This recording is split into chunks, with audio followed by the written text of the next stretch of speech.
25వ సంవత్సరము మొదటి నెల 3వ ఆదివారంలో కూర్చోవడానికి కూడా దేవుడు మనకు అనుగ్రహించిన చక్కటి అవకాశమును బట్టి దేవునికి నేను వందనాలు చెల్లించుకొనుచున్నాను.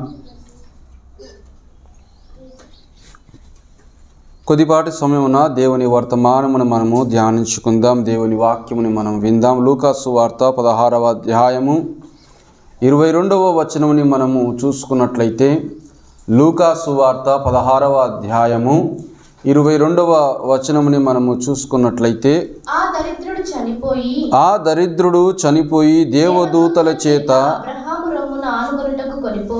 అబ్రహాము రొమ్మున ఆనుకొనుటకు కొనిపోబడెను. చాలు, ధనవంతుడు కూడా చనిపోయి పాతి పెట్టబడెను. చదివినటువంటి యొక్క లేఖన వాక్యములో లూకా సువార్త 16వ అధ్యాయము 22వ వచనములో ఏమని చెబుచూ ఉన్నది అనంటే, దరిద్రుడు చనిపోయి ఉన్నాడు, ధనవంతుడు కూడా చనిపోయిన వాడై ఉన్నాడు. దీనిని బట్టి మనం అర్థము చేసుకోవలసిన మాటలు, మరణము అనేది తథ్యము.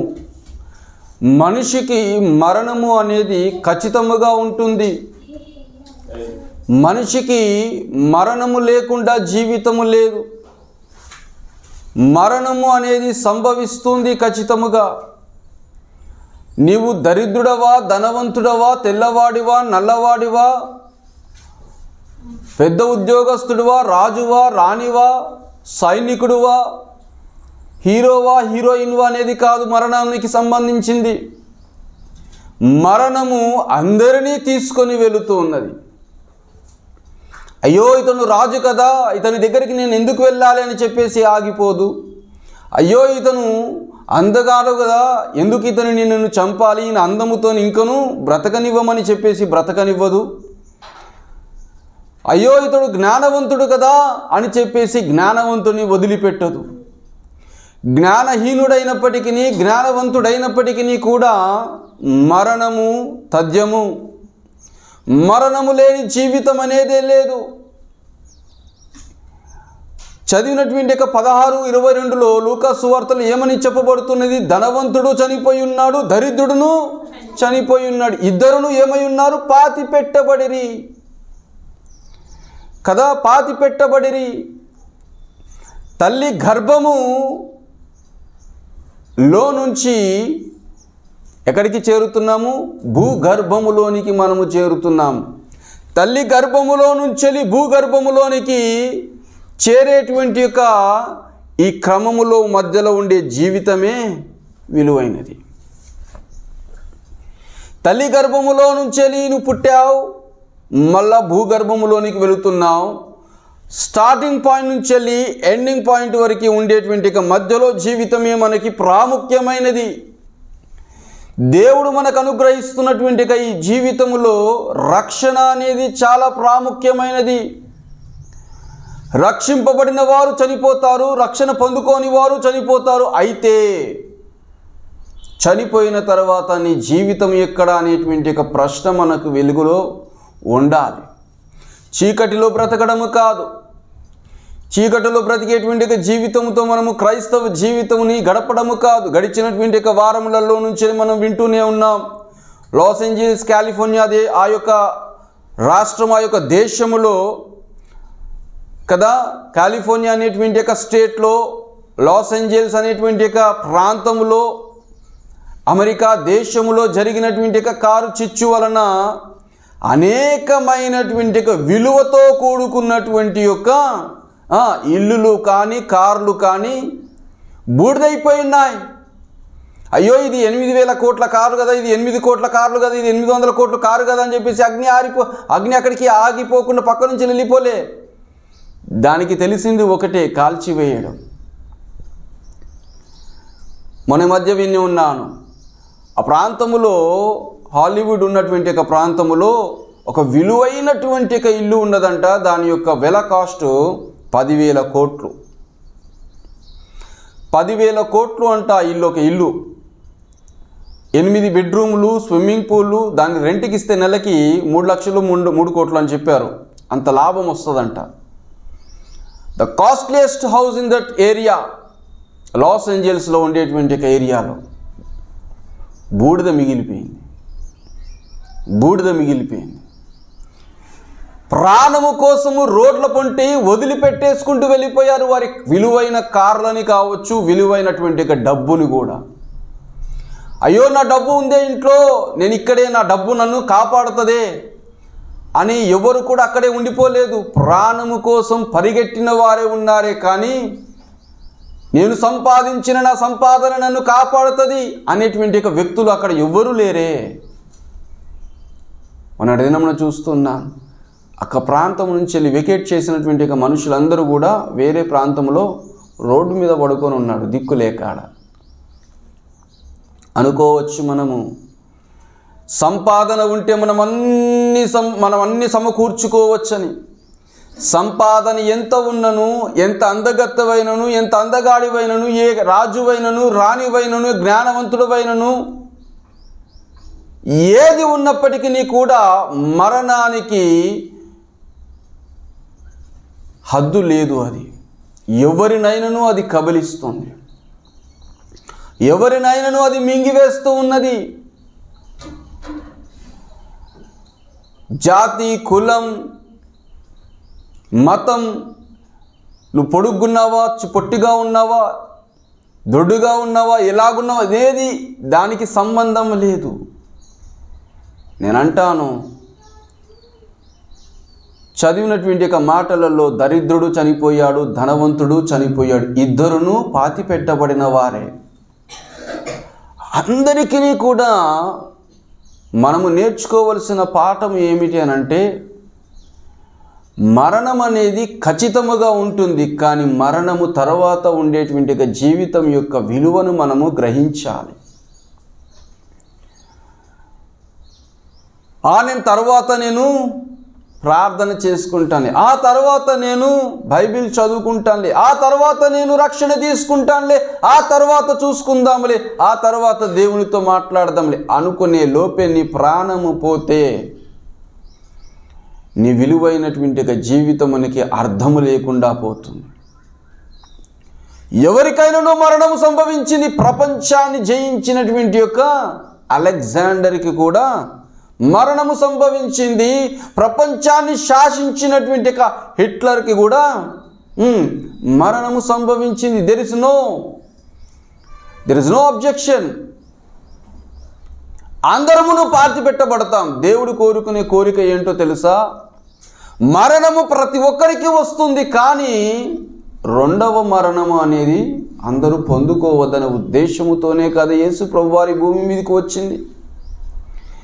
రెండవ మరణము నరకములో పడవేయబడడం. నీ యొక్క నీతి క్రియలు మంచివై ఉన్నట్లయితే, నీ నీతి క్రియలు దేవునికి ఇష్టమై ఉన్నట్లయితే, మంచిగా బ్రతికినట్లయితే, ఆత్మీయ జీవితంలో బ్రతికినట్లయితే పరలోక రాజ్యంలో నీవు దేవునితో పాటు నివసించదవు. బైబిల్లో అతి భయంకరమైనటువంటి ఒక మాట ఏమిటో తెలుసా? ప్రభువా ప్రభువా అన్న ప్రతివాడు పరలోక రాజ్యమునకు చేరడు అని అంటున్నాడు. ప్రతి ఒక్కరూ చేరరు. దేవునికి కావలసిందేంటో తెలుసా? ఆయన తండ్రి చిత్తము చొప్పున జీవించువారు కావాలి దేవునికి. అయ్యో ప్రభువా, నీ నామములో నేను ప్రార్థన చేశానే, నీ నామములో నేను ప్రవచనములు చెప్పానే, నీ నామములో నేను అద్భుతాలు చేశానే, నీ నామములో నేను అనేకమైనటువంటి సూచకార్యములు చేశానే, కానీ దేవుడు ఏమంటున్నాడు తెలుసా? అది నీ నామ ఘనత నిమిత్తముదేమో చేసుకొని ఉన్నావే, కానీ నా తండ్రిని మహిమపరచు రీతిగా నీ క్రియలు కనబడటం లేదు కదా అంటున్నాడు. మనమందరము కూడా మన నామ ఘనత నిమిత్తము కోసమే వాక్యమును చదువుకుంటున్నాం. మన యొక్క పేరుని ఘనత నిమిత్తము కోసము మాత్రమే ప్రార్థన చేస్తున్నాం. మన యొక్క పేరు హెచ్చింపబడాలని గొప్ప ప్రసంగాలు చేస్తున్నాం. కానీ తండ్రి చిత్తం ఏమిటి అని గ్రహించి బ్రతికే వారము చాలామందిమి తక్కువగా ఉన్నాం. మరణము తథ్యం. మరణం అనేది ఖచ్చితముగా వస్తుంది. అది ఏ రూపంలో వస్తుందో ఎవరికి తెలియదు. ఏ రూపంలో వస్తుందో ఎవరికి తెలియదు. ఒక ఉదాహరణ మీకు చెబుతాను. ఒక యవ్వనస్తుడు కుర్రవాడు బైక్ మీద బాగా స్పీడ్గా పరిగెడుతున్నాడు, బాగా స్పీడ్గా వెళుతున్నాడు. ఒక స్పోర్ట్స్ బైక్ మీద రోడ్డు మీద వెళుతూనే ఉన్నాడు, చాలా ఫాస్ట్గా వెళుతూ ఉన్నాడు. ఆ యొక్క ప్రాంతములో ఒక పాము వెళుతూ ఉన్నది. ఆ పామును చూసినటువంటి ఒక గ్రద్ద దానిని అమాంతము పట్టుకొని, కాళ్ళల్లో పట్టుకొని అమాంతము ఆకాశం వైపు తీసుకొని వెళ్ళిపోయింది. కాళ్ళకి కరుచుకొని ఉన్నటువంటి ఒక పాము వదిలించుకొని వెళ్ళాలని పోరాడుతూ ఉన్నది గ్రద్దతో. ఎలాగైనా సరే నేను దీనిని చంపి తినేసేయాలని దానిని అలాగే పట్టుకొని దానితో పోరాడుతూ ఉన్నది గ్రద్ద. రెండింటి మధ్యలో పోరాటం జరుగుతూనే ఉన్నది. నేను బ్రతకాలని అది పోరాడుతుంది, నేను తినేయాలని అది పోరాడుతున్నది. ఆ పోరాటంలో కాసేపటికి పట్టు వదలక ఎగురుతున్నటువంటి గ్రద్దకి పట్టు దొరకక విదిలించుకున్నటువంటి పాముని వదిలేసేసరికి అమాంతము పైనుంచెలి వచ్చినటువంటి పాము ఆ మోటార్ సైకిల్ మీద వెళుతున్నటువంటి ఆ యవ్వనస్తుడి యొక్క మెడ మీదికి పాము అలాగా దిగజారిపోయింది. అది పట్టుకున్నటువంటి పాము అమాంతము తన ముఖము మీదనే కాటు వేసింది. ఉన్న పలముగా అక్కడికక్కడే మరణించాడు. నేను అంటున్నాను, మరణము నీకు ఎక్కడి నుంచి వస్తుందో ఎవరికి తెలియదు. మరణము అనేది wholesale business and retail business. ఎలాగో తెలుసా? ఫ్యామిలీగా చనిపోయిన వారు ఉంటారు, వ్యక్తిగతంగా ఒకరిని కబలించేది కూడా ఉంటుంది. అది హోల్సేల్ చేస్తుంది, రీటైల్ చేస్తుంది, రెండు చేస్తుంది. అది ఇంటామే మన న్యూస్ పేపర్లలో బస్సులో ప్రయాణము చేయించున్నారు, పెళ్లి వాళ్ళందరూ కూడా లోయలో పడి అందరూ చనిపోయారు. బిజినెస్ హోల్సేల్ అయిపోయింది, హోల్సేల్గా చనిపోయినారు కదా. ఒక ఫ్యామిలీగానే చనిపోయినవారు. ప్రయాణికుడు వెళుతూ ఉండగా బస్సు వెనుక నుంచి వెళ్ళి ఢీ కొట్టింది, యవనస్తుడు చనిపోయినాడు. రీటైల్ అది హోల్సేల్ చేస్తుంది, రీటైల్ చేస్తుంది. మరణానికి అయ్యో ఇంతమందిరా నేను తీసుకుపోయేదని ఆపదు, అయ్యో చిన్నవాడు కదా అని చెప్పేసి ఆపదు. దేవుని చిత్తములో నీవు బ్రతికేది ఉంటే మాత్రమే నువ్వు తప్పించబడతావు తప్ప మరణానికి నువ్వు చిన్నవాడవా, కుర్రవాడివా, యవనస్తుడాడివా, ముసలివాడవా అనేటువంటి ఆలోచన లేదు. అది అందరినీ కబలిస్తుంది. కాబట్టి ఉన్న జీవితము పుట్టినది మొదలుకొని మరణించే వరకు నీ జీవిత కాలములో ఉండేటువంటి విలువైన జీవితముని క్రీస్తు యేసు ప్రభు కోసము నీవు బ్రతకడానికి ఇష్టపడాలి. క్రీస్తు యేసు ప్రభు కోసము బ్రతకడానికి నీ జీవితముని ఏ విధమైనటువంటి రీతిగా నువ్వు అడుగులు పెట్టాలో దానికోసము నీవు సిద్ధపరచబడాలి. ఒక ఉదాహరణ చెబుతాను బైబిల్ గ్రంథములో నుంచి, ఎక్కువ సమయము తీసుకోను. మొదటి రాజుల గ్రంథము 22వ అధ్యాయము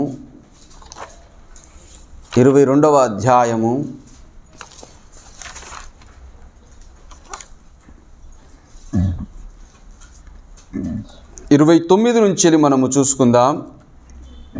ఇశ్రాయేలు రాజును యూదా రాజు యెహోషాపాతును రామోగిలాదు మీదికి పోవుచుండగా ఇశ్రాయేలు రాజు, నేను మారువేషము వేసుకొని యుద్ధములో ప్రవేశించెదను, నీవైతే నీ వస్త్రము ధరించుకొని ప్రవేశించుమని యెహోషాపాతుతో చెప్పి మారువేషము వేసుకొని యుద్ధమందు ప్రవేశించెను.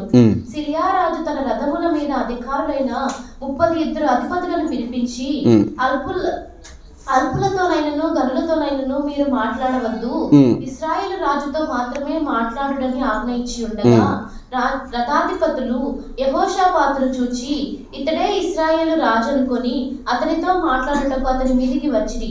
యెహోషాపాతు కేకలు వేయగా రథాధిపతులు అతడు ఇశ్రాయేలు రాజు కానట్టు గుర్తుపట్టి అతని తరుముట మానివేసిరి. పిమ్మట ఒకడు తన విల్లు తీసి గురి చూడకయే విడువగా అది ఇశ్రాయేలు రాజుకు కవచపు కీలు మధ్యను తగిలిన గనుక అతడు నాకు గాయమైనది, రథము త్రిప్పి సైన్యములో నుండి నన్ను అవతలకు తీసుకొని పొమ్మని తన సారథితో చెప్పెను.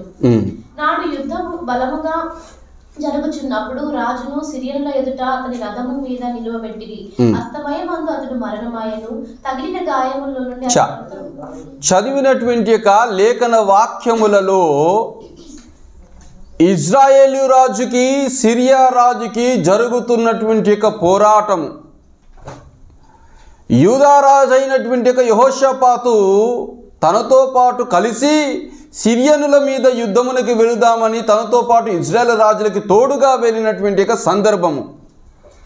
ఇజ్రాయేలీల రాజు ఏం చేశాడంట, మారువేషము వేసుకొని శత్రువులో నుంచి తప్పించుకుందామని మారువేషం వేసుకున్నాడు. మరణానికి తెలియదంటారా? అయ్యో, సిరియనులు అంటే కన్ఫ్యూజన్ అయిపోయి యెహోషాపాతే ఇజ్రాయేల్ రాజు అనుకొని తరమడానికి వచ్చారు. కానీ మరణానికి మాత్రం ఖచ్చితంగా నువ్వెవరివో తెలుసు. అయితే జరిగిన సంఘటన ఏమిటో చూడండి. మారువేషం వేసుకొని సైనికుల మధ్యలోనికి వెళ్ళారు, యుద్ధం మధ్యలోనికి వెళ్ళాడు. యుద్ధం చేయడానికి పూనుకున్నటువంటి ఇజ్రాయేల్ రాజు మారువేషం వేసుకొని ఉన్నటువంటి మనిషి అక్కడ ఏం చదువుతున్నాం మనం? అక్కడ 22-29లో ఏమని చదువుతున్నాం? ఒకడు గురి చూడకయే బాణము విసిరెను అని అంటుంది. అక్కడ సిరియనులు కన్ఫ్యూజన్ అయిపోయారేమో, కానీ మరణము మాత్రం కన్ఫ్యూజన్ అవ్వలేదు. అక్కడ చూడండి, గురి చూడకయే బాణము విసిరినవాడు, కానీ మరణానికి తెలుసు ఆ బాణము ఎవరికి వెళ్ళి గుచ్చుకోవాలి, ఎవరిని చంపాలో. గురి చూడకయే విసిరినటువంటి బాణము ఎవరికి గుచ్చుకుందండి? ఎగ్జాక్ట్గా ఇజ్రాయేల్ రాజుకి సంభవించవలసినటువంటి మరణము సంభవించింది. కవచముల గుండా వెళ్ళిపోయింది, గుచ్చుకొని ఉన్నది, చనిపోయాడు. రథముల మీదనే మడుగులు కట్టాడు, రక్తపు మడుగులోనే చనిపోయిన వాడై ఉన్నాడు. నేను అంటున్నాను, ఎంత దాచుకుందామని చూసినా, ఎంత వేషధారణతో జీవిద్దామని చూసినా మరణము మాత్రము తథ్యము. మనము జీవించుచున్నటువంటి జీవితము యేసుక్రీస్తు ప్రభువారి కోసము మనము బ్రతుకుతున్నట్లయితే ఆ జీవితము తరువాత విలువైన జీవితముతో పరలోక రాజ్యంలో జీవించడానికి ఒక ఆస్కారం. ఎందుకు మనకి బైబిల్ గ్రంథమునిచ్చాడో తెలుసా? ఈ లోకములో నీవు దేవుని మాటలను విని దాని ప్రకారంగా జీవించినట్లయితే నీకు ఒక పాఠము నేర్పిస్తుంది. పరలోక రాజ్యమునకు వెళ్ళిన తరువాత కూడా ఆయన ఆజ్ఞల ప్రకారంగా ఎలా జీవించాలో నీకు అర్థమవుతుంది. ఈ భూమి మీదనే దేవుని మాటలు వింటూ నువ్వు సరిగ్గా బ్రతకకపోతే పరలోక రాజ్యం వెళ్ళిన తర్వాత నువ్వు దేవునితో సరిగ్గా బ్రతుకుతావని ఏమి నమ్మకం? అందుకే అంటున్నాడు, ప్రభువా అన్న ప్రతివాడు కాదండి, ఆయన ఆజ్ఞల చొప్పున నడుచుకున్నవాడు మాత్రమే అంటున్నాడు. ఎందుకో తెలుసా? పైన కూడా ఆయన యొక్క మాటలు వినబడుతూ ఉంటాయి. ఆయన చిత్తము చొప్పున బ్రతకడం మనము నేర్చుకునేటువంటి ఒక గుణము ఈ లోకంలో నేర్చుకుంటే పరలోక రాజ్యంలో జీవించడం మనము నేర్చుకుంటాం. నేను నీ నామములో ప్రార్థన చేశాను, నీ నామములో నేను అద్భుతములు చేసి చూశాను, నీ దర్శనములను చూశాను అనేటువంటి ఒక మాటని మనము ఆపివేసుకొని అది దేవుని కృప వలన, పరిశుద్ధాత్మ సహాయం వలన నీకు వచ్చినటువంటి ఒక దర్శనములే తప్ప గొప్పతనము కాదు. ఇదివరకు కూడా నేను మీకు చెబుతూ వచ్చాను, దర్శనములు చూచినంత మాత్రాన, అద్భుతములు చేసినంత మాత్రాన ఏ మనుషుడు, ఏ వ్యక్తి కూడా గొప్పతనము కాదమ్మా. ఫరో రాజుకి కూడా చూపించాడు దేవుడు దర్శనాన్ని. ఏమని? 7 సంవత్సరములు భయంకరమైన పంట వస్తుంది, 7 సంవత్సరములు కరువు వస్తుంది అనేటువంటి ఒక దర్శనముని కలల ద్వారా ఆనాడే చూపించాడు. అనంత మాత్రాన ఫరో రాజు గొప్పవాడైపోయాడా దేవుని దృష్టిలో? మరి అన్నంత మాత్రాన మరణమునికి అయ్యో ఈడు ఫరో రాజు కదా, ఐగుప్తు దేశమునికి గొప్ప రాజు కదా, పరిపాలించుచున్నటువంటి గొప్పవాడు కదా అని చెప్పేసి ఆగిపోయిందా? ఆగిపోలే. ఎవరినైనాను మింగివేస్తుంది. నేను అంటున్నాను, జీవించుచున్నటువంటి జీవితము ఎండ్ అయిపోయే లోపు దేవునిని నీవు అంగీకరించి రక్షణ పొందుకుంటే పరలోక రాజ్యంలో జీవించడానికి నీకు గుణపాఠము నేర్పించే ఈ వాక్యము ప్రకారముగా జీవించినట్లయితే పరలోక రాజ్యంలో మనము చేరుతాం.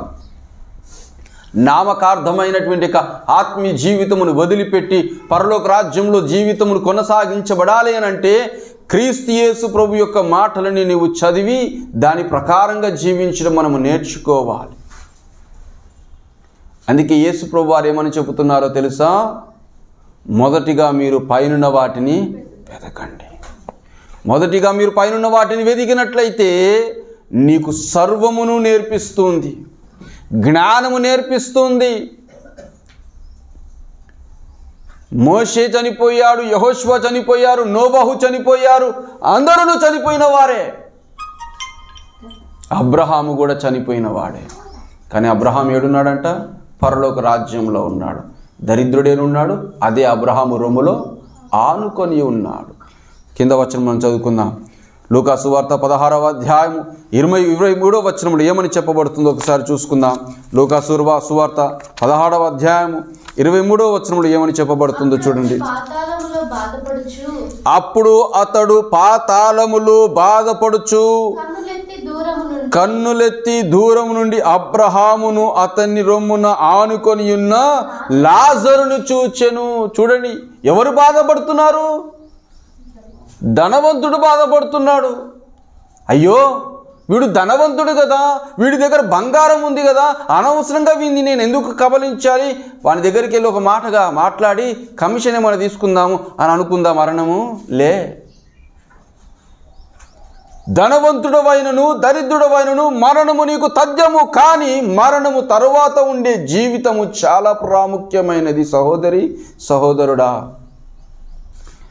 మరణము తరువాత నీ జీవితము ఎవరితో కొనసాగింపబడుతుందో ఒకసారి ఆలోచించుకో. జీవితములో వచ్చేటివి 3 ఖచ్చితముగా వస్తాయి, వద్దన్నా వచ్చేటివి కొన్ని ఉంటాయి జీవితములో. ఒకటి ముసలితనము, ఒకటి రోగము, ఒకటి మరణం. ఒకటి ముసలితనం, అయ్యో నాకు ముసలితనం వద్దు, నేను ఇంకనూ యవనస్తుడిగా ఉండాలని మనం ఏం చేస్తున్నాం? బాగా కలర్లు వేసుకొని, మేకప్లు వేసుకొని, నానా రవసబెట్టి ఎన్నో క్రీములకి వాటికి వీటికి ఎంతో అమౌంట్ స్పెండ్ చేస్తున్నాం కదా. కొంతమంది అయితే కొంతమంది మనము హీరోయిన్స్లను కూడా కొన్ని వార్తలు నేను విని ఉన్నాను. నేను వారు నాకు అంతగా తెలియదు కానీ విన్న మాటను బట్టి చెప్తున్నా. పెళ్ళైన తర్వాత గర్భము ధరిస్తే వారి అందం పోతుందని వారికి ఉండేటువంటి పిల్లలని వేరే గర్భములో పెట్టి వారికి పిల్లలని కనురీతిగా ఆ యొక్క గర్భముని అద్దెకు తెచ్చుకుంటారు వాళ్ళు. కారణం వారికి ఉన్న అందము ఖరాబ్ అవుతుంది. అందంగా ఒకవేళ ముసలితనం వచ్చినట్టుగా కనబడితే అమ్మో తట్టుకోలేం, దానికోసం మరలా సర్జరీ చేయించుకుంటాం. మైకేల్ జాక్సన్ ఉన్నాడండి. మైకేల్ జాక్సన్ ఉన్నాడు. 150 సంవత్సరములు నేను బ్రతకాలి అని చెప్పేసి ప్రపంచంలో ఎంతో విలువతో కూడుకున్నటువంటి ఒక డాక్టర్లని వారి ఇంట్లోనే పెట్టుకున్నాడు. తన వెంటనే తిప్పుకునేవాడు. ఎక్కడి ప్రయాణం వెళ్ళినప్పటికీ కూడా తనతో పాటే రావాలి వాళ్ళు. ఇంట్లో లేని ఆర్గన్ లేదు, ఒక ల్యాబొరేటరీ సిస్టమే ఉండేది. లివర్ ఖరాబ్ అయితే లివర్ దొరికిపోవాలి వెంటనే. నాకు సెట్ అయ్యే లివర్ ఇక్కడ ఉండిపోయింది, అది కాపాడబడాలి. నాకు సెట్ అయ్యేటువంటి ఒక కిడ్నీ, ఇది కాపాడబడాలి. నాకు సెట్ అయ్యేటువంటి ఒక గుండె, ఇది కాపాడబడాలి. ప్రతి ఒక్కటి కూడా ఒక ల్యాబొరేటరీ సిస్టంలో అన్నిటినీ అరేంజ్ చేసి పెట్టుకుని ఉన్నాడు. అంతమంది డాక్టర్లు ఉన్నప్పటికీ, అన్ని అవయవములు ఉన్నప్పటికీ కూడా మరణము మాత్రము తథ్యముగా వచ్చింది. నేను అంటున్నాను, చదివినటువంటి యొక్క లూకాసు వార్త 16:22 ఏమని ఉన్నది అక్కడ? దరిద్రుడును చనిపోయి ఉన్నాడు, ధనవంతుడును చనిపోయి ఉన్నాడు, ఇద్దరును పాతి పెట్టబడిన వారుగానే ఉన్నారు. తరువాత ఉండేటువంటి ఒక లైఫ్ మనకి 23లో మనకు కనబడుతుంది. దరిద్రుడు ఎక్కడున్నాడు? అబ్రహాము రొమ్ములో ఉన్నాడు. ధనవంతుడు ఎక్కడున్నాడు? పాతాళములో ఉండి వేదన పడుతున్నాడు అక్కడ. అయ్యో అబ్రహామా, లాజరుకు చెప్పి కనీసం చిటికనే వేలుతో ఒక్క నీరు చుక్క ఈ బాధ నేను. అందుకే యేసు ప్రభు వారు కూడా చాలాసార్లు ఏమని చెప్పాడో తెలుసా? అక్కడ ఏడుపును పండు కొరుకుటయు ఉన్నది, అగ్ని ఆరదు, పురుగు చావదు, అక్కడ భయంకరము. మనము రీసెంట్గా మనం చూసినటువంటి విజువల్స్ ఏదైతే లాస్ ఏంజల్స్ చూసి ఉన్నామో, పైనుంచి వెళ్ళి ఆ విజువల్ని చూపించినప్పుడు దేవుడు అన్నాడే, సొదొమ్మ గొమ్మర పట్టణములని నాశనం చేసి తినని. అలాగే ఉండొచ్చునేమో అగ్నిమయముతో. దేవునికి కోపము రేపకుడి, నీ తండ్రికి నీ భర్తకి కోపము రేపకుడి. ఆయన చూచుచున్నవాడై ఉన్నాడు, ప్రతి దానిని చూచుచున్నాడు ఆయన. అది గ్లోబల్ సమిట్ అనేటువంటి ఒక ఆర్గనైజేషన్, ఒక వేదిక జరుగుతున్నటువంటి తరుణములో ఏ ఒక్క మూవీకో లేకపోతే ఏ ఒక్క హీరోకో అనుకుంటాను, ఆ యొక్క దానికి ఎవరు ఎంతమంది ఓట్లు వేస్తారనేటువంటి ఒక ఓటింగ్ బ్యాంక్ జరిగింది. వారికి నచ్చినటువంటి హీరోలకి మాత్రము పాయింట్లు వేసుకుంటూ ఇచ్చారు. కానీ గాడ్ క్రియేటెడ్ దిస్ వరల్డ్ అనేటువంటి ఆ యొక్క మాటకి 0 పడింది. పడింది. అందరూ అక్కడ నవ్విరి. ఆ నవ్వడమే ఇప్పుడు పరలోక రాజ్యంలో దేవుడు కూడా నవ్వుతున్నాడు. మీరు నవ్వితిరి, ఇప్పుడు వాళ్ళకు ఉన్నటువంటి వేదనతో పరిగెడుతుంటే నవ్వుతున్నాడు. అమ్మా అయ్యా అని ఎంతో వేదనతో చెప్పబడుతున్నటువంటి లేఖన వాక్యమని అంగీకరించటంలే.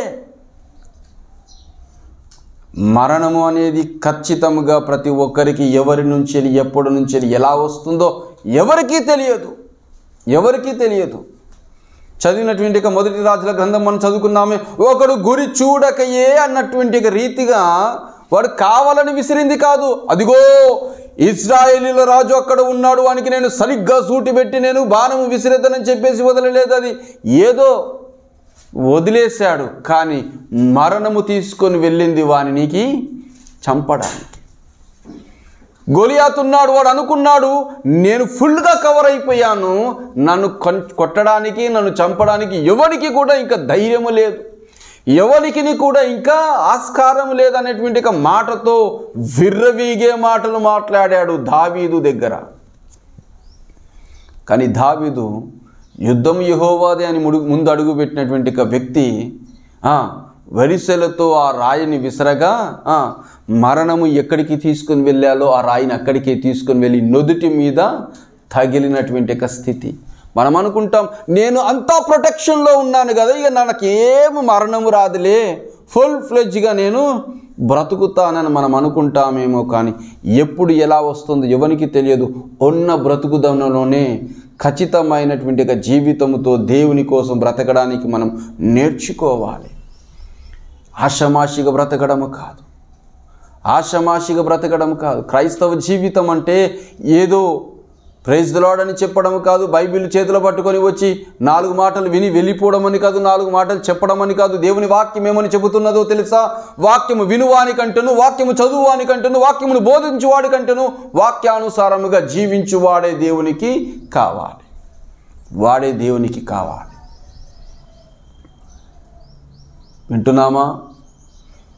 వింటున్న దాని ప్రకారంగా మనం ఆచరిస్తున్నామా? విత్తనము భూమిలో నాటబడినప్పుడు అది ఏమై ఉంటుందంట? చనిపోతేనే తప్ప క్రొత్త ధనముతో మొలక రాదది. క్రీస్తు ప్రభులోనికి వచ్చిన తర్వాత ఈ లోక సంబంధమైన ఆశల నిమిత్తము నీ ఆశలని వదిలివేసుకొని చంపివేసుకొని క్రీస్తు యేసు ప్రభు కోసము నీతి నిజాయితీతో బ్రతకగలిగేటువంటి మనసు మనకి రావాలి. కొన్నిసార్లు మనము నీతి నిజాయితీని తప్పుతాం, దేవుడు దెబ్బ కొడతాడు. నేర్చుకుందాం, వదిలిపెట్టేద్దాం. మరలా అలాంటి తప్పిదములు చేయకుండా జాగ్రత్త పడదా? దేవుడు ఎందుకు అవకాశాలు ఇస్తూ ఉంటాడో తెలుసా? సరి అవ్వాలని.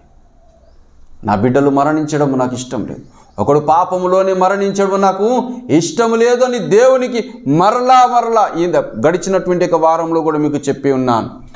ఏమని చెప్పి ఉన్నాడు? మీకు ఇష్టం ఉన్నను లేకును వారికి సువార్త ప్రకటింపబడుతూ ఉన్నది.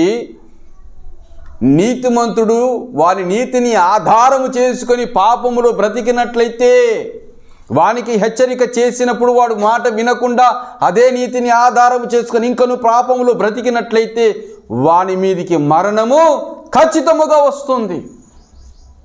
అయితే దేవుని వాక్యం అక్కడ ఏమంటుందో తెలుసా? పాపాత్ముడు పాపములో చనిపోవడం నాకు ఇష్టం లేదు, అందరూ రక్షింపబడాలని దేవుని యొక్క కోరిక. నువ్వు మరొక ఆదివారంలోనికి వచ్చి ఉన్నావంటే నువ్వు ఒక గొప్పతనముతో ఉన్నావని కాదు, నువ్వేదో ప్రార్థన పరుడవని కాదు. ఇజ్రాయేల్ ప్రజలకు అదే మాట చెబుతాడు. ఏమని? మీరేదో గొప్పవారనో లేకపోతే మీరేదో గొప్ప పని చేశారనో నేను మిమ్మల్ని ఎంచుకొని కనాను దేశమునికి తీసుకొని రాలేదు, కానీ కేవలము నా యొక్క కృపను బట్టియే మీ పితరుడైనటువంటి అబ్రహామునికి ఇచ్చినటువంటి మాటను బట్టి నేను మిమ్మల్ని ఎన్నుకొని కనాను దేశమునికి నేను తీసుకొని వచ్చి ఉన్నాను. మోషే గారు ఏమని అంటారు? ఇదిగో మీరు దేవుని స్తుతించకపోతే రాళ్ళు ఆయనను స్తుతిస్తాయని అంటున్నాడు. అక్కడ ఆలోచించుకుందాం, మనం ఎలా ఉన్నాం, మన ఆత్మీయ జీవితం ఎలా ఉన్నది. పుట్టినది మొదలుకొని మరణించే వరకు ఉండేటువంటి ఈ ట్రావెలింగ్లోనే నీ జీవితము ఎలా ఉన్నదో ప్రాముఖ్యమైనది, ఎలాగున్నదో చాలా ప్రాముఖ్యమైనది. దేవదూతల చేత కొనిపోబడి అబ్రహాము రొమ్మున కొనిపోబడెను. ధనవంతుడు కూడా చనిపోయి పాతి పెట్టబడెను. అప్పుడు అతడు పాతాళములో బాధపడుచు దూరము నుండి అబ్రహామును అతని రొమ్మున లాజరును చూచి, తండ్రివైన అబ్రహామా, నాయందు కనికరపడి తన వ్రేలి కొనను నీళ్లలో ముంచి నా నాలుకను చల్లార్చుటకును లాజరును పంపుము. నేను ఈ అగ్నిజ్వాలను చాలు. ఏమంటున్నాడండి అక్కడ? వేదనతో ఉండిపోయాను. ఎవరంటున్నారండి?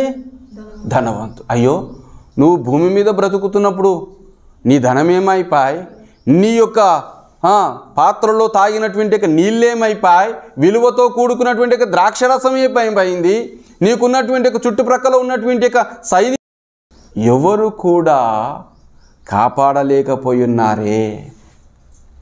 మనం అనుకోవచ్చు మరణము నన్ను ఏమి చేయదని మనం అనుకోవచ్చేమో. బ్రతకడానికి కోసం మనం ఎంతో ప్రయత్నం చేస్తాం, కానీ సర్టెన్ ఏజ్ వచ్చినప్పుడు మాత్రం ఖచ్చితంగా చనిపోయిన వారముగా ఉంటాం. చనిపోయిన తర్వాత ఉండేటువంటి విలువైన జీవితమే చాలా ప్రాముఖ్యమైనది. మొన్నటి వరకు అయ్యో అందరితో ఫ్యామిలీతో ఉన్నటువంటి ఆ జీవితము మరణము తర్వాత ఒంటరిగానే బ్రతకాలి. ఎక్కడ? భూగర్భములో కదా. భూగర్భములో బ్రతికి ఉన్నప్పుడు అందరూ కూడా అన్నా ప్రేజ్లాడన్నా, అన్నా సత్యవాలన్నా ప్రేజ్లాడ అనేవాళ్ళు ఉంటారు. చనిపోయిన తర్వాత డెడ్ బాడీ పేరు వచ్చింది. ఏ పేరుకి వచ్చింది? డెడ్ బాడీ ఎక్కడ? సత్యపాలని అన్నారు అప్పుడు. డెడ్ బాడీ ఎక్కడ? చూడండి ఎంత విలువైందో. మా అమ్మమ్మ గారు మాతో కలిసి భోజనం చేశారు, మా నాన్నమ్మ గారు కలిసి భోజనం చేసిన వారే ఉంటారేమో, కానీ చనిపోయిన తర్వాత ఒంటరిగా అయ్యో నాకు రాత్రి భయం అవుతుందిరా, ఒకటన్నా రండ్రా లోపలికి వెళ్తామా మనము? ఎవరికి ఇష్టం ఉండదు, కానీ ఖచ్చితంగా ఒకనాటికి మరలా వెళ్ళాల్సిందే. మా నాన్నమ్మ చనిపోయినప్పుడు నేను బాగా అబ్జర్వ్ చేశా. ఆ హాల్లో ఆమె ఒక మూలకి ఆ బెడ్ మీద ఎప్పటికీ పడుకొని ఉండేది. మా నాన్నగారు బయటికి తీసుకొని వచ్చేవాడు, బలవంతంగా గాలి తగలాలి, కాస్త ఎండ తగలాలి అని మరలా తీసుకొచ్చి పడుకోబెట్టేవాడు. టైంకి మా అమ్మ చేసి పెట్టేది అన్నీ.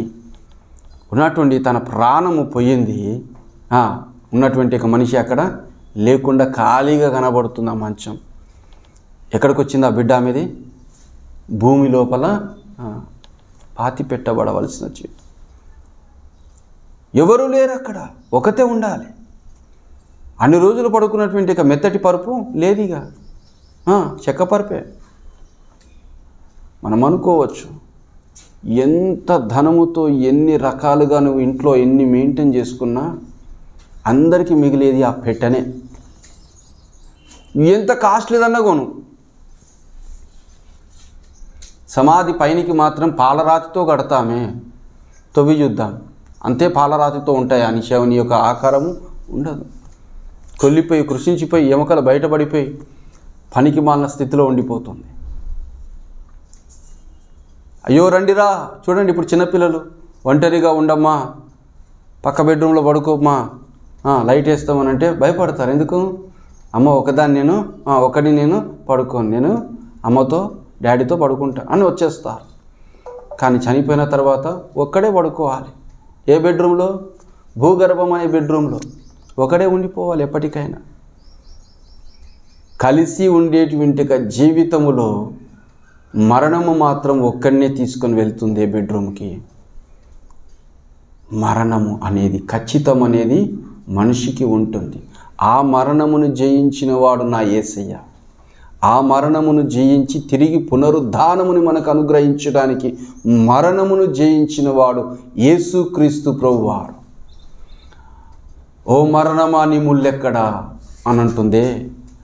ఆ మరణం అనే ముళ్ళుని విరిచిన వాడు నా యేసయ్య. ఆ మరణము నుంచి తప్పించాలని, ఏ మరణము? రెండవ మరణము నుంచి తప్పించాలి. ప్రతి ఒక్కరి కోసం యేసుక్రీస్తు ప్రభువారు తాపత్రయపడుతూనే ఉన్నాడు. అందుకే ఏమని చేస్తున్నాడు తెలుసా? చెప్పన శక్యము కాని మూలుగులతో పరలోక రాజ్యమున మన నిమిత్తము ప్రార్థన చేయుచునే ఉన్నాడు. మనం ఏం చేస్తున్నాం? నువ్వు ఎట్టో ప్రార్థన చేస్తున్నావు కదా, మరి నేనెందుకు చేయడం అని చెప్పి పాడుకుంటున్నాం కదా. మన బుద్ధి అది. ఎంతమందికి మీకు ఇక్కడ ఉదయకాలమున 3ంటికి లేదా 2:30కో 3:30కో మేలుకొచ్చే అలవాటు ఉంది? చెప్పండి, ఎంతమందికి మేలుకొచ్చింది? అబ్బో, అక్కకి తప్ప ఎవరికి లేనట్టుంది. పంటే అటేనేమో శవాలే. దేవుడు ఎందుకు 3ంటికి 3:30కు లేపుతాడో తెలుసా? ప్రార్థించమని. అది నాకున్నది అలవాటు. అది ఖచ్చితంగా పౌదకు 3ంటికో 3:00కో 3:30కో ఖచ్చితంగా మేలుకొస్తుంది. మెలుకు వచ్చినప్పుడు ఖచ్చితంగా నేను మరలా పడుకోవడానికి ఇష్టపడా. లేచి బ్రష్ వేసుకొని మొహం కడుక్కొని మోకరించడం. ఎందుకు? దేవుడు నీతో మాట్లాడాలని ఇష్టపడుతున్నాడు. మోకరించి ప్రార్థన చేయి. దేవుడు ఏదో నీతో చెప్పాలని ఆశపడుచున్నాడు. మోకరించి ప్రార్థన చేయి. అబ్బో, అప్పుడేనా 3? మస్తు టైం ఉంది. 8ంటికి కదా, 9ంటికి ఆఫీస్ కాబట్టి 8ంటికి లేచి గంటలో రెడీ అయి పోతే అయిపోయింది. ఇది మన బుద్ధి. మెలకు వచ్చినప్పుడు లేచి మోకరించి ప్రార్థన చేస్తే దేవుడు నీతో మాట్లాడతాడు. యేసు ప్రభువారు నీతో ఒక ముచ్చట మాట్లాడడానికి ఇష్టపడి వస్తే తర్వాత రాపో. ఖచ్చితంగా నేను నిద్రపోవాలి. నేను ఇప్పుడు నిద్రపోకపోతే మళ్ళీ నాకు ఆఫీసులో నిద్ర వస్తుంది. అలవాటు మార్చుకుందాం. యేసు క్రీస్తు ప్రభువారిని నీవు సొంత రక్షకుడిగా అంగీకరించిన తర్వాత నీవు ఏమి చేస్తున్నావు అనేది చాలా ప్రాముఖ్యమైనది. ఎలాగున్నదో నీ జీవితం ఒకసారి గ్రహించుకో సహోదరి సహోదరుడా. మరణము అనేది తథ్యము. నువ్వు వద్దన్నా వచ్చేది. మరణించిన తర్వాత ఉండే జీవితము చాలా ప్రాముఖ్యమైనది. దానికోసము మనము ప్రయాసపడాలి. పరలోక రాజ్యంలోనికి వెళ్ళేటప్పుడు యేసు ప్రభువారు ఏమని చెప్పారండి? నేను మీకోసము స్థలము సిద్ధపరచ వెళ్ళొచ్చున్నాను. చూసుకున్నావు ఎప్పుడైనా నీ స్థలముని? ఇక్కడైతే చూసుకుంటాం స్థలం ఎన్ని గజాలు ఉన్నది, ఎన్ని స్క్వేర్ యార్డ్స్ ఉన్నది, ఎన్ని స్క్వేర్ ఫీట్స్ ఉన్నది, 2 BHKనా 3 BHKనా 4 BHKనా కదా, అన్నీ వెతుక్కుంటున్నాం ఇక్కడ. కానీ పరలోక రాజ్యంలో నీ ఇల్లు ఎక్కడుందో, నీ స్థలం ఏడుందో దేవునితో ఒకసారి ముచ్చటించు. దేవునితో మాట్లాడు. ప్రభువా, నా ఆత్మీయ జీవితమును చక్కపరచు ప్రభువా. మోకాల అనుభవం ఉన్నదా? మోకరించి ప్రార్థన చేసే అలవాటు మనము నేర్చుకుంటున్నామా? అన్నా మోకరిస్తున్నాను కానీ ఏదేదో ఆలోచన అన్న, ఏదేదో కలనన్నా, ఎవడో ఏదో అనేసరికి అదే ఆలోచన అన్న, ఎవరో ఏమో అనేసరికి ఆమెను అట్లా అనేది ఉండే ఇట్లా అనేది ఉండే ఇదే ఆలోచన అన్న, అప్పు తెచ్చుకున్నానన్న, అప్పు ఎట్లా తీర్చాలని ఇదే ఆలోచన అన్న. ఎంతసేపు వస్తుందో ఆ ఆలోచన? 1 గంట, 2 గంటలు మోకరించి అట్లనే. ఒకనాటికి ఒకసారికి ఏమవుతుందో తెలుసా? ఎంతసేపు అని ఆలోచిస్తూ మోకరించిన మోకాలు నొప్పి పుట్టేసరికి ప్రార్థించాలనే మనసులోనికి వస్తుంది, ప్రార్థించాలనే మనసులోనికి వస్తుంది. దయచేసి సంగమా, మరణము అనేది ధనవంతునికి దరిద్రునికి ఇద్దరికి సంభవించిందే కానీ ఇద్దరును పాతి పెట్టబడిన వారే కానీ నీవు చేరుకుంటున్నటువంటి చివరి స్థలం ఉన్నదే, అది చాలా ప్రాముఖ్యమైనది. నీ స్థలం ఎక్కడున్నది? పరలోక రాజ్యంలో ఉన్నదా? పాతాళములో బాధపడుతూ వేదన పడుతూ ఉండేటువంటి జీవితంతో ఉన్నదా? ఒకసారి పరీక్షించుకుందాం, మోకరించుకుందాం, ప్రార్థన చేసుకుందాం, దేవునిని వేడుకుందాం. అయ్యా, నీవు నాకు ఇచ్చినటువంటి ఈ జన్మలో నేను మరణమును పొందుకునే లోపే దేవాని సన్నిధానంలో సరి అయిన ప్రార్థన జీవితమును కలిగి ఉండాలి. ప్రభువాన ప్రతివాడు పరలోక రాజ్యంలోనికి చేరడు, కానీ క్రీస్తు యేసు ప్రభుని అంగీకరించి క్రీస్తు యేసు ప్రభుని స్వీకరించి పరలోకమందునటువంటి తండ్రి చెబుతున్న మాటల ప్రకారముగా జీవించువారు కావాలి దేవునికి. అలాగున్నామా? ఒకసారి పరీక్షించుకుందాం. మనిషి యొక్క జీవితములో ముసలితనం అనేది వస్తుంది, రోగాలు అనేవి వస్తున్నాయి, మరణం అనేది వస్తూ ఉన్నది. అది రాక మానవు, కానీ నీ విలువైన జీవితము ఎక్కడ గడపబోతున్నావో ఒకసారి పరీక్షించుకో సహోదరి, సహోదరుడా. మనమందరము నామకార్థమైన ఆత్మీయ జీవితంలో ఉన్నట్లయితే మనసుని మార్చుకో. ఈ దినమున నీతో మాట్లాడినటువంటి ఒక మాటను బట్టి ఈ రాత్రి సమయంలో ఒకవేళ నీ ప్రాణము పోతే నీ యొక్క ప్రాణం ఎక్కడ ఉండబోతుందో ఒకసారి ఆలోచించుకో. ధనవంతుడు అనుకున్నాడు, అయ్యో నా దగ్గర ఉన్నటువంటి ఒక ధనము నన్ను కాపాడుతుందే, నాకేమి కొదువా? అయ్యో నా చుట్టుప్రక్కల అందరూ డాక్టర్లు ఉన్నారే, నాకెంతో డబ్బు ఉన్నదే, నన్ను కాపాడుతుంది అని అనుకున్నారే. కానీ అందరూ మరణించిన వారుగానే ఉన్నారు. మరణము ఎవ్వరిని కూడా వదిలిపెట్టదు. ఆ మరణమును జయించినటువంటి దేవుడు దేవునితో పాటు జీవించాలని మనకు ఒక జీవితమునిస్తున్నాడు. అదే రక్షణ జీవితం, అదే క్రీస్తు యేసు ప్రభులో జీవించే జీవితం.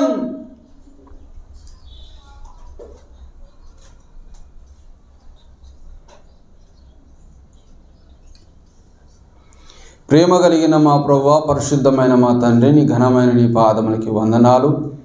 చెప్పబడినటువంటి లేఖన వాక్యములో మరణమును గురించినటువంటి వార్తను మాకు తెలియపరచావు. ఈ మాటలను బట్టి ఇదిగో మేమందరము కూడా భయభక్తులు కలిగి జీవించుచు ప్రభువాన ప్రతివాడు పరలోక రాజ్యంలోనికి రాడు, కానీ తండ్రి చిత్తము చొప్పున నెరవేర్చువాడు మాత్రమే అన్నాం. ఆ తండ్రి చిత్తం ఏంటో గ్రహించగలిగే ఆత్మీయ స్థితిని మాకు అనుగ్రహించు. ఈ దినమున వినిపించిన వర్తమానపు మాటలను మేము చక్కగా ఆలకించడానికి, ఇంకనూ నా రాజేసి వినడానికి, ఇంకనూ తెలుసుకోవడానికి సహాయం మాకు అనుగ్రహించండి. ఒకడు గురి చూడకయే బాణము విసరగాది ఇజ్రాయేలు రాజులకి గుచ్చుకొని మరణించిన వాడుగా ఉన్నాడు. మరణం ఎక్కడి నుంచి ఎలా సంభవిస్తుందో తెలియదు, కాబట్టి దాని విషయమే మేము జాగ్రత్త పడడానికి మాకు అనేకమైనటువంటి హెచ్చరికలు అనుగ్రహిస్తూనే ఉన్నాం. మీ సన్నిధానంలో మేము ప్రార్థనతో ముందుకు సాగడానికి శక్తిని అనుగ్రహించమని యేసయ్య నామములో అడిగి వేడుకొని సమర్పించుకొని చున్నాము తండ్రి. ఆమేన్.